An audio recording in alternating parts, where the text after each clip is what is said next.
Hello everyone, welcome back to my YouTube channel Dev vlog में फिर से आप लोगों को एक बार स्वागत है। आई होप कि आप सब जहां होंगे बहुत अच्छे होंगे और मैं उम्मीद करता हूं कि हमेशा आप लोग सेहतमंद रहें। तो चलिए आज एक फिर से नए टॉपिक के साथ में आप लोगों के साथ में पेश करता हूं और आप लोगों को मैं आज जो बताने वाला हूं, फर्स्ट ऑफ ऑल सबसे पहला काम जो हम लोगों का होता है, जितने भी क्रेन ऑपरेटर लोग का होता है, वो क्या होता है, ये है हमारा paper.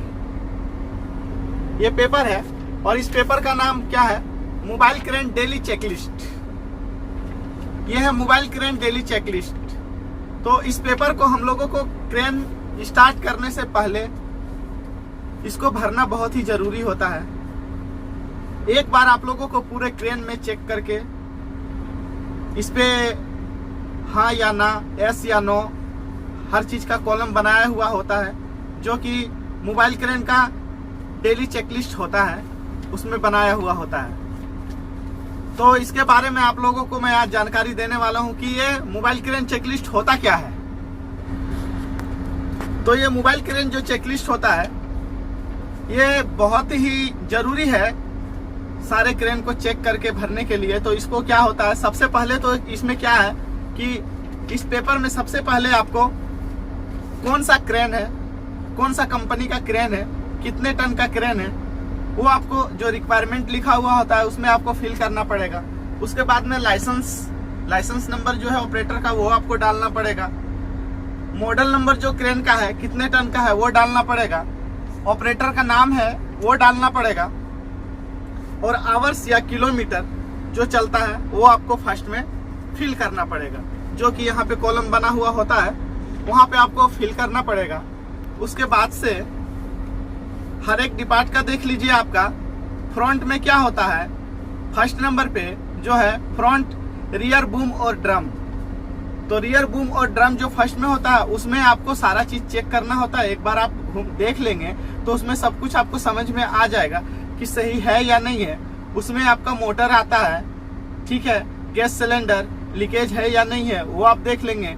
Break function on front and rear drum उसका सही से लगता है या नहीं है, छोड़ने पे सही से लगता है या नहीं है, वो आप देख सकते हैं। उसके बाद उसमें सिलेंडर जो है आपका, वो आप चेक कर सकते हैं। वायर रोप का इंस्पेक्शन कर सकते हैं, यानी देख सकते हैं कि वायर रोप वगैरह जो आपका सही या नहीं है, कहीं मुड़ा हुआ तो नहीं है, कटा हुआ तो नहीं है। बूम ट्रक का ब्रेक फंक्शन वो आप चेक कर सकते हैं।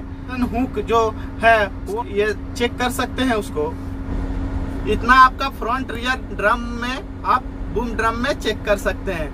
दूसरा एक लाइन से आपको मैं बता रहा हूं ताकि आपको अच्छी तरह से समझ में आ जाए। उसके बाद हाइड्रोलिक सिस्टम में आप एक बार हाइड्रोलिक सिस्टम में क्या क्या चेक कर सकते हैं, operation sound, over heating, oil level, ये हाइड्रोलिक सिस्टम में जो आता है। हाइड्रोलिक टैंक फ्यूल सही है या नहीं है, उसका लेवल।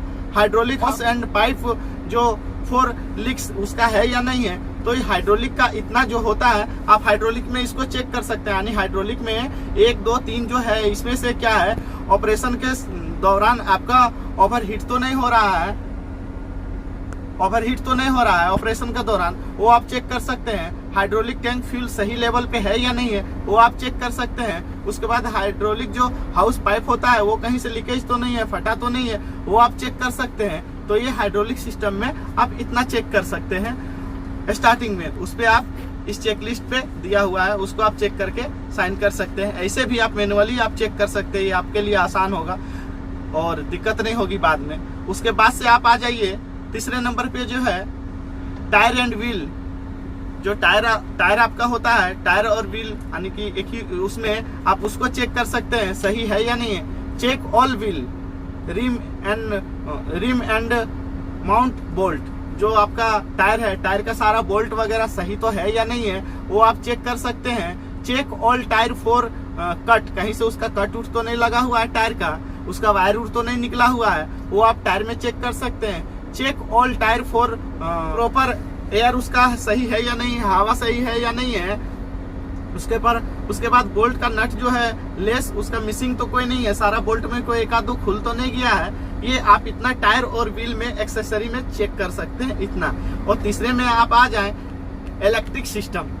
इलेक्ट्रिक सिस्टम में आप क्या क्या चेक कर सकते हैं वो मैं आपको बता देता हूँ। लाइट फंक्शन आपका सारा लाइट वगैरह सही से चल रहा है या नहीं है, वो आप पूरा चेक कर सकते हैं। उसके बाद वार्निंग लाइट फंक्शन जो है वो आप चेक कर सकते हैं। जो आपका वार्निंग लाइट होता है क्रेन चलाते समय, जो भी वो चेक कर सकते हैं। उसके बाद जाके इन्फेक्शन लाइट फंक्शन, पूरा लाइट आगे का पीछे का इंडिकेटर जितना भी है वो सब आप पूरा चेक कर सकते हैं। इसमें ऊपर से आपका 2-3 लाइट होता है। जब आपका एंटी ट्यूब लॉक जब टच करता है उस समय भी आपका LMI में लाइट जलता है, वो भी आप चेक कर सकते हैं। जब ओवरलोड हो जाता है तो वो लाइट जलता है, वो भी आप चेक कर सकते हैं। ये सब आप उतना चेक कर सकते हैं। उसके बाद आप आ जाइए 5 नंबर में जो है वो है ब्रेक और सिस्टम। तो ये ब्रेक और सिस्टम कौन सा है, ये इसमें से आप क्या क्या चेक कर सकते हैं मैं आपको वो बता दे रहा हूँ। उसके बाद से ब्रेक सिस्टम में आप सारा चीज चेक कर सकते हैं। लास्ट में सबसे क्या है, उसमें जितना भी आपका जो भी आप जिसे प्ले होता है आपका, उसमें से सारा ब्रेक में जैसे कि एयर टैंक हो गया, एयर टैंक आप चेक कर सकते हैं। उसका ऑयल ड्रम जो है वो चेक कर सकते हैं। लॉकेट सपोर्ट जो है, लॉक वगैरह जो सारा चीज सही है या नहीं है। Brake fluid level, oil leak जो भी है आपका पूरा क्रेन का वो सही है या नहीं है। क्योंकि जो भी क्रेन में 2 होते हैं, एक ऑपरेटिंग केबल में अगर बड़ा क्रेन हो तो उसका अलग इंजन होता है, चलाने वाला का अलग इंजन होता है। तो आप दोनों तरफ से दोनों को आपको चेक करना जरूरी है। बाय द वे कहीं आप लेके जा रहे हैं और बीच में खराब हो गया तो आप पहले से ही देख के रखेंगे तो उतना कोई आपको दिक्कत परेशानी नहीं होगी। ऑपरेटिंग करते समय भी आपको सबसे पहले ही चेक करना पड़ेगा। चेक फॉर कंडीशन, आपको एयर टैंक चेक करना पड़ेगा। उसमें कभी कभी क्या होता है कि एयर टैंक में बहुत सारा पानी भर जाता है और उसमें एयर ज्यादा, हवा ज्यादा नहीं रहता है, जिसके वजह से उसमें एक, आप कभी भी एयर टैंक में देखिएगा कि नीचे एक फील्ड जैसा दिया हुआ रहता है। तो उसको आप इस तरह से खींचेंगे ना तो वो उसमें से अगर पानी होगा तो निकल जाएगा, एयर रहेगा तो वो पता चल जाएगा। तो बीच बीच में आप 4 दिन या 10 दिन पे, कुछ भी 1 सप्ते पे उसको आप चेक करके देख सकते हैं जो एयर टैंक है वहां से, ताकि आपको उसमें फिर बाद में दिक्कत नहीं होगी।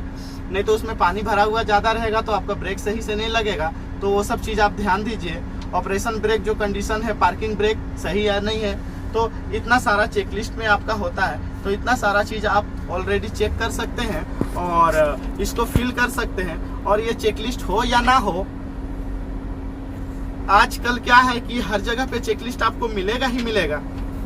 लेकिन कहीं भी आप काम कर रहे हो, किसी जगह काम कर रहे हो, तो ये चेकलिस्ट हो या ना हो, लेकिन आप खुद से इतना सारा जितना चीज मैंने बताया वो आप एक लाइन से चेक कर सकते हो। तो आपके लिए बेटर रहेगा और आप सेफ रहेंगे। आपके सामने काम करने वाला जो भी रहेगा वो भी सेफ रहेगा।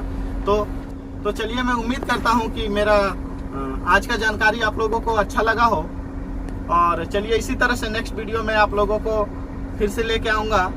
तब तक के लिए टेक केयर, बाय बाय।